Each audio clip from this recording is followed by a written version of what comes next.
Hollywood filmy news episode కి మీకు స్వాగతం. నిన్న ఎపిసోడ్ లోని కొన్ని ఇంట్రెస్టింగ్ అప్డేట్స్ మిగిలిపోయాయి అన్నాను కదా. సో ఆ అప్డేట్స్ గురించి ఈ వీడియోలోని క్లారిటీగా మిగిలిపోయిన ఆ ఇంట్రెస్టింగ్ అప్డేట్స్ అన్ని కూడా చూసేద్దాం. పోస్ట్ స్టార్టింగ్ లో చెప్పాను కదా, స్టార్టింగ్ అప్డేట్ అనేది టారెంటినో గారి ఫైనల్ ఫిల్మ్ అయిన ద క్రిటిక్ పోర్నో ర్యాగ్ మీద ఉండబోతుంది. అంటే ఒక పోర్నోగ్రాఫ్ క్రిటిక్ అనమాట. ఇది టారెంటినో గారి కెరీర్ లోని final film. And Mission Impossible Dead Reckoning part 2 కి సంబంధించి కొన్ని రీషూట్స్ జరుగుతున్నాయి అనమాట. దీని గురించి ఆ పోస్ట్ లో కంప్లీట్ గా చెప్పలేం కదా. సో టామ్ క్రూజ్ గారు ప్రెసెంట్ ఆ వర్క్ లో ఉన్నారు. Mission Impossible Dead Reckoning part 1 part 2 గా ముందు అనౌన్స్ చేశారు, కానీ ఇప్పుడు కంప్లీట్ గా పార్ట్ 2 అనేది తీసేశారు. ఇంకొక టైటిల్ ని పెడతారు. ఇక ప్రెసెంట్ అయితే మాత్రం మిషన్ ఇంపాసిబుల్ డెడ్ రేకనింగ్ మాత్రమే ఈ 7th పార్ట్ అనేది. నెక్స్ట్ పార్ట్ కి ఇంకొక టైటిల్ ఉంటుంది తప్ప డెడ్ రేకనింగ్ పార్ట్ 2 అని ఉండదు. ఒకప్పుడు ఇన్ఫినిటీ వార్ పార్ట్ 1 పార్ట్ 2 గా ఎంసీ లోని అనౌన్స్ చేశారు. తర్వాత ఎండ్ గేమ్ గా టైటిల్ ని మార్చారు. సేమ్ ఇది కూడా ఇక్కడ ఆ విధంగా జరుగుతుంది. దాంతో పాటు కొన్ని సీన్స్ ని రీషూట్స్ చేయడం అండ్ కొన్ని చేంజెస్ కూడా చేస్తున్నారు పార్ట్ 2 లో. అందువల్లనే ఈ ఇయర్ కి రిలీజ్ అవ్వాల్సిన ఫిల్మ్ ని నెక్స్ట్ ఇయర్ కి పోస్ట్ పోన్ చేశారు. కొద్దిగా బిజీ స్కెడ్యూలే ఉంది ఆయనకి. సో ఈ టైంలోని ఇప్పుడు టారెంటినో గారి ద క్రిటిక్ ఫైనల్ ఫిల్మ్ లోని అప్రోచ్ అయ్యారనమాట కాస్టింగ్ విషయంలోని.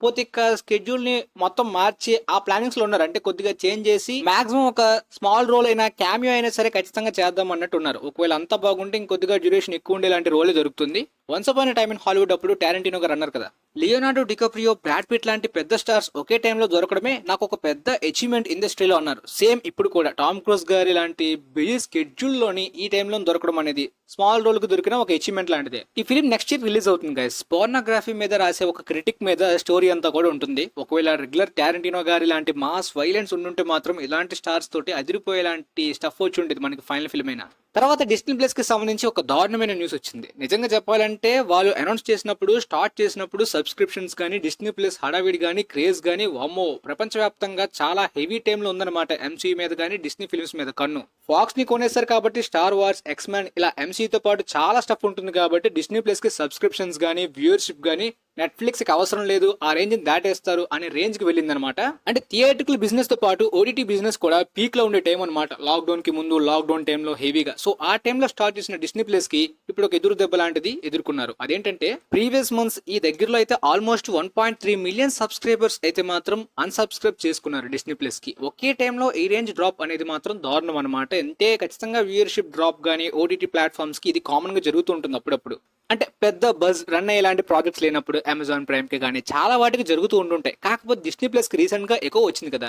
మరి సడన్ గా ఈ 1.3 మిలియన్ సబ్స్క్రైబర్స్ ఒకేసారి డ్రాప్ అవడానికి రీజన్ ఏముంటుందని మీరు అనుకుంటున్నారు? కింద కమెంట్ సెక్షన్ లో తెలియజేయండి. నేను ఇప్పటిదాకా షియల్ కే చూడలేదు కానీ మిస్ మార్వెల్ చూశాను. అది కూడా ద మార్వెల్స్ ఫిల్మ్ గురించి. అయితే షియల్ కూడా చూస్తాను. కాకపోతే నేను ఎక్కువగా నెగిటివిటీ చూసింది షియల్ టైంలో అనమాట డిస్నీ ప్లస్ మీద. సో అలాంటి టైంలోనే డ్రాప్ చూసినా, వ్యూవర్షిప్ ఎఫెక్ట్ అయినా పర్లేదు, కానీ ఇప్పుడు ఎందుకు చూసిందో క్లారిటీగా తెలియదు. అఫ్ కోర్స్ వ్యూవర్షిప్ ప్రకారం చూసుకున్నా సరే సీక్రెట్ ఇన్వేజన్, దాంతో పాటు ఈ ఎకో వ్యూవర్షిప్ బాగా డౌన్ అయిపోయాయి. రీసెంట్ గా వచ్చిన ఎకో చూసి రివ్యూ ఇద్దును గైస్, కానీ నాకు తెలిసిన కొంతమంది కొద్దిగా మిక్స్డ్ రివ్యూస్, మిక్స్డ్ టాక్ ఈ విధంగా చూడడం అనేది వెబ్ సిరీస్ చూస్తే స్ట్రాంగ్ గా ఉండాలి, లేకపోతే అసలు మధ్యలో ఆపేసి మూడు వస్తే మాత్రం ఇక ఎక్కదని చెప్పి ట్రై చేయలేదు. బట్ డేర్ డేల్ గురించి, విల్సన్ ఫిస్క్ గురించి అయినా ఖచ్చితంగా ఎకో సిరీస్ చూస్తాను. కానీ ఈ టైంలో అయితే మాత్రం నాలాంటి బింజ్ వాచర్స్ చాలా మంది వెబ్ సిరీస్ల మీద ఇంట్రెస్ట్ కోల్పోయారు. దాంతో పాటు ఇలాంటి నార్మల్ గా ఉండేవి, మిడ్ గా ఉండేవి అంటే అసలు దాని జోలికి వెళ్ళట్లేదు. దాంతో పాటు ఎంసీయూ ఆడియన్స్ కూడా సగం వరకు తగ్గించేసినట్టున్నారు. వ్యూవర్షిప్, సబ్స్క్రైబర్స్ బాగా పడిపోయారు. ఇప్పుడు ఎంసీయూ థియేటర్లు గా మాత్రమే కాదు ఓటీటీ బిజినెస్ లో కూడా అడుగు పెట్టారు కాబట్టి దీని నుండి కూడా సరైన కంబ్యాక్ అండ్ ఆడియన్స్ ని మళ్ళీ పుల్ చేసుకుని గట్టిగా రైజ్ అవ్వాలి. తర్వాత dare devil Born again series కి సంబంధించిన షూటింగ్ జరుగుతుంది. సెట్ ఫోటోస్ కూడా లీక్ అవుతున్నాయి. బుల్స్ ఐ క్యారెక్టర్ గానీ చాలా క్యారెక్టర్స్ అన్ని కూడా తిరిగి రాబోతున్నాయి. సో మంచి ఇంట్రెస్టింగ్ గానే రన్ అవబోతుంది. కాకపోతే ఎంసీయూ మళ్ళీ పాడు చేస్తుందంటే నెట్ఫ్లిక్స్ ఒక రేంజ్ ఇంపాక్ట్ ఇచ్చింది డేర్ డెవిల్ సిరీస్ అంటే. అలాంటి one of the best super hero series range output కానప్పటికీ ఎంటర్టైనింగ్ గా ఉన్న పర్లేదు, కానీ రీసెంట్ గా కొంత సతమతం అయితే జరుగుతుంది అనమాట. కొన్ని వెబ్ సిరీస్ ఎపిసోడ్స్ వైజ్ గా అయితే మాత్రం ఫ్లక్చువేట్ జరుగుతుందన్నమాట. దానికి సంబంధించి రీషూట్స్ అండ్ రీ ఎడిటింగ్ అనే వర్క్స్ కూడా మొదలవుతున్నాయి.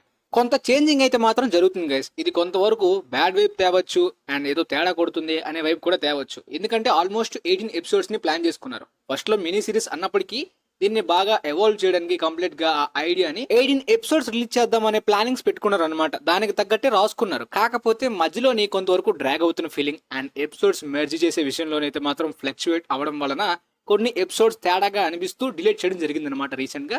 అండ్ నెట్ఫ్లిక్స్ అయితే మాత్రం సీజన్ కి 13 ఎపిసోడ్స్ ఉంటాయి. దానికన్నా తక్కువ ఉండే ఛాన్స్ అనమాట. ప్రస్తుతానికి ఆ 18 ఎపిసోడ్స్ ప్లాన్ డిలీట్ అయిపోయింది కాబట్టి ప్రెసెంట్ అయితే మాత్రం 10 నుండి 11 ఈ మధ్యలో ఉండే ఛాన్స్ ఉందన్నమాట. సో ఫైనల్ అవుట్పుట్ లో ఏమైనా తేడా జరిగితే 10 లోపే ఉండొచ్చు, లేదంటే 11 ఎపిసోడ్స్ ప్రస్తుతానికి ఉన్న ఐడియా ప్రకారం. మాక్సిమం అన్నెసరీ ఎపిసోడ్స్ అయితే మాత్రం ఉండకూడదు అండ్ ఎలాంటి మిస్టేక్ కూడా చేయకూడదు అని చెప్పి బాగా కోరుకున్నాను. ఎలాంటి సిరీస్ ఏదైనా మిస్టేక్ అయినా పర్లేదు కానీ డేర్ డెవిల్ విషయంలో జరగకూడదు.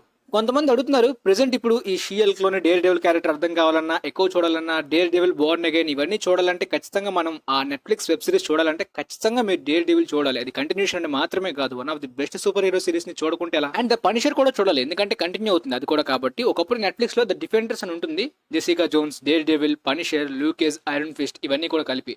ప్రెసెంట్ అయితే మాత్రం కొన్ని నెట్ఫ్లిక్స్ మార్వెల్ క్యారెక్టర్స్ మాత్రమే కంటిన్యూ అవుతున్నాయి, కొన్ని క్యాన్సిల్ అయిపోయాయి. సో ఓవరాల్ గా మీరు మాత్రం చూడాలి, క్లారిటీ తెచ్చుకోవాలనుకుంటే చూడండి. నెక్స్ట్ ఇయర్ రిలీజ్ అవుతుంది కాబట్టి టైం ఉంది. ఆ రేంజ్ లో మళ్ళీ ఎంసీ తీయడం, నెట్ఫ్లిక్స్ తీయడం కూడా కష్టమేమో. తర్వాత ఇన్విన్సిబుల్ సీజన్ 2 అప్డేట్ విషయానికి వస్తే, ఒకప్పుడు సీజన్ 1 రేంజ్ లోని సీజన్ 2 అయితే మాత్రం అంటే జస్ట్ 4 ఎపిసోడ్స్ వచ్చాయి కాబట్టి అంత పెద్ద సౌండింగ్ చేయలేదు, కానీ చాలా ఈగర్లీ వెయిట్ చేసాం.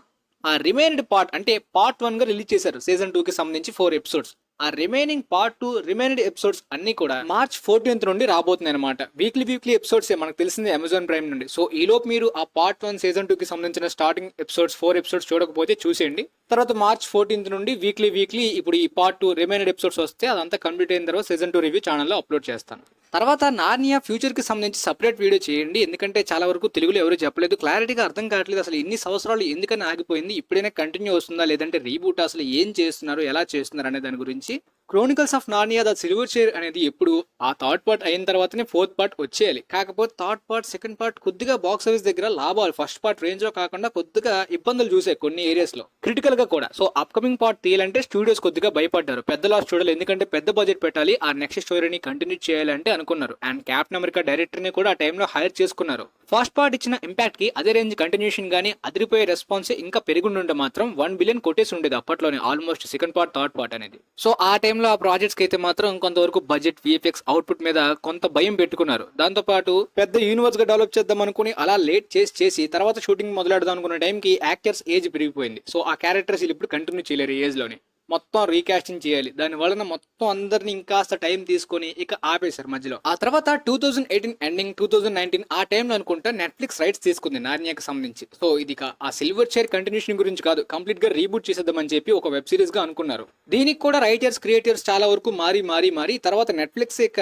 గట్టిగా ప్లాన్ చేద్దామని చెప్పి గ్రేటర్ గార్విక్ ని తీసుకుంది. ఆమె ఇంతకు ముందు మనకి లేడీ బర్డ్ గానీ, లిటిల్ ఉమెన్, బార్బీ లాంటి critical acclaimed commercial success and Oscar winning director కాబట్టి ఆమెను తీసుకున్నారు వెబ్ సిరీస్ డైరెక్షన్ గురించి కాదు, 2 ఫిల్మ్స్ ని డైరెక్ట్ చేద్దామని చెప్పి. సో ఆ 2 ఫిల్మ్స్ అయితే మాత్రం ఈ ఇయర్ లోని మధ్యలోనే ప్రొడక్షన్ స్టార్ట్ అవ్వచ్చు. బట్ ప్రెసెంట్ ఆమె నెక్స్ట్ ఇయర్ రిలీజ్ అవబోయే Disney fantasy Snow White film direct చేస్తుంది. ఆ డైరెక్షన్ వర్క్ అవగానే ఈ వర్క్ ని స్టార్ట్ చేయొచ్చు. కాకపోతే అంతా న్యూస్ మీకు అర్థమైనప్పటికీ ఒక డిసప్పాయింటింగ్ న్యూస్ ఏంటి, చిన్నప్పుడు మనం నార్నియాని థియేటర్ లో చూసాం. సో ఈ టైంలోని ఈ వేఫెక్స్ క్వాలిటీ తోటి ప్రెసెంట్ జనరేషన్ లో చూస్తే వేరే లెవెల్లో ఉంటుంది. కానీ అన్ఫార్చునేట్లీ ఇప్పుడు నెట్ఫ్లిక్స్ లో చూడాలి, అదే ఒక్క పెద్ద బ్యాడ్ న్యూస్. బట్ నెట్ఫ్లిక్స్ లో వచ్చే ఆ 2 ఫిల్మ్స్ గానీ బాగా క్లిక్ అయితే యూనివర్స్ గా ప్లాన్ చేద్దాం అనుకున్నారు కాబట్టి గట్టిగానే ఇంకా ఉంటుందన్నమాట అప్కమింగ్ ఆ సిరీస్ గానీ అంతా కూడా.